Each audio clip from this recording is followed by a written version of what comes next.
ញបងណាស់មែនទេសាំមែនទេមានវត្តមានបង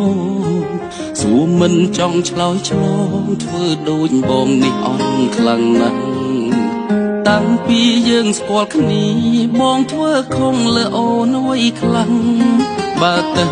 ទាល់ខ្លាំងណាស់បងទៅឲ្យឆ្ងាយវត្តមានរោបងបើធ្វើឲ្យអូនលំបាក់ណាស់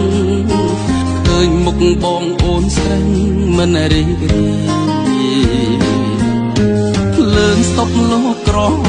មបេះដូងអូនគ្មានរូបបងឡើយបើធុញហើយប្រាប់បងឲ្យត្រង់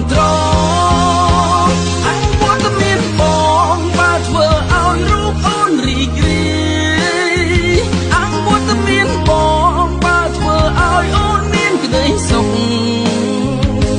បងនឹងចាំងចេញឲ្យឆ្ងាយមិនឲ្យអូនឃើញមុខមិនធ្វើជាឆ្អឹងតតឹងក